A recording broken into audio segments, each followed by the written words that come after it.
सेठानी का 9 लखा हार टंगा हुआ है खूंटी में। तो राजा भोजन करते हुए देख रहा है कि वह खूंटी उस 9 लखे हार को निगल रही है। और जब वह भोजन करके आराम करने लगा, उसके बाद में जब वह सेठानी उस कमरे में गई, देखती है कि वहां पर हार नहीं है, तो आकर के सेठ जी से बताती है कि आपका यह मेहमान हमारा 9 लखा हार गायब कर दिया है, चोरी कर लिया है। तो वह राजा के पास में आकर के कहते हैं कि आपने हमारा 9 लखा हार लिया है। तो वह राजा कहता है कि भैया हमारे पास तो कुछ भी नहीं है। सेठ को विश्वास नहीं हुआ। सेठ ने राजा उसके राज्य के राजा के पास में शिकायत की। सिपाही लोग आए और उस राजा को लेकर के गए और उसको राजा ने दंड दिया कि इसके ये दोनों हाथ और दोनों पांव को काट करके इसको चौरंगिया बना दिया। उसको चौरंगिया बना करके चौराहे पे ले जा करके छोड़ दिया गया। तो वहां भूखा प्यासा वह पीड़ित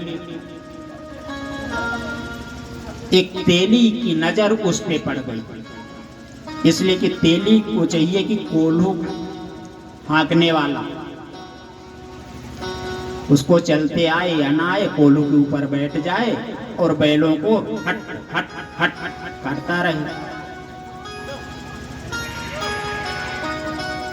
वह तेली बहुत प्रसन्न हुआ कि हमको तो फ्री फोकट में 2 रोटी देने से नौकर मिल जाएगा, और जा करके उससे प्रार्थना करता है कि हे भैया चौरंगी लाल, अगर आप हमारे पास रह करके अगर आप कोल्हू हाँकेंगे तो हम आपको दोनों समय की रोटी दे देंगे, 2 टाइम की रोटी।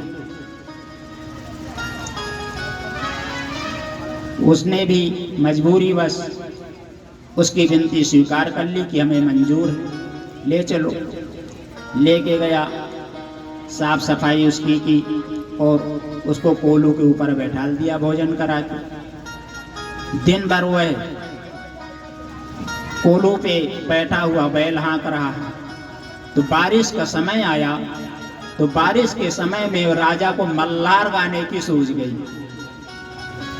जब राजा मल्हार गाने लगा तो उस राज्य की राजकुमारी के कान में उसकी आवाज सुनाई दी। जैसे वह राजकुमारी उसकी आवाज सुनती है तो उस पे मोहित हो जाती है, और जब वह मोहित हो जाती है तो भूख प्यास सब गायब हो जाती है और कोप भवन में वह जाकर के प्रवेश कर गई। जिस प्रकार से पहले माताओं के लिए कोप भवन रहता था कि अगर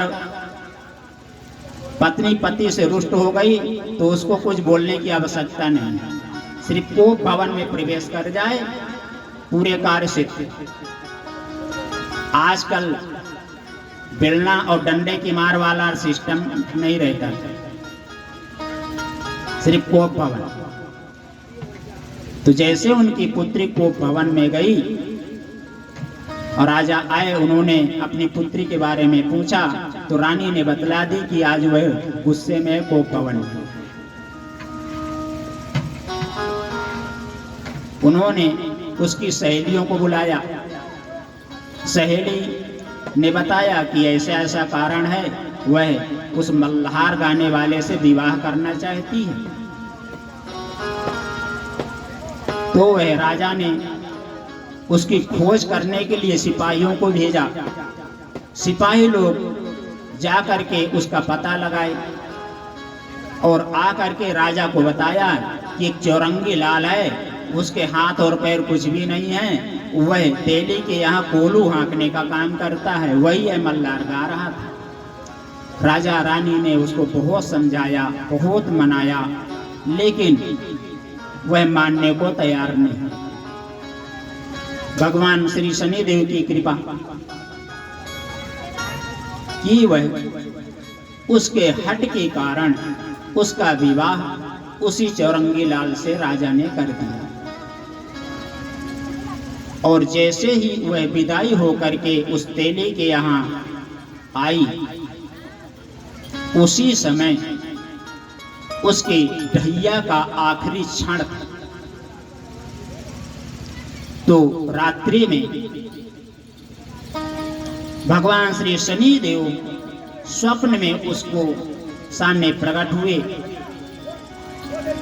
और कहने लगे कि हे राजन, आपने हमारा इतना अपमान किया था, इसलिए आपको यह दंड मिला है। अब आपको हमारी ताकत का अंदाजा हो गया होगा। तो वह राजा स्वप्न में ही विनम्र भाव से उनकी स्तुति करने लगता है।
मैं शनि को मनाऊं हो, शनि मानत ना।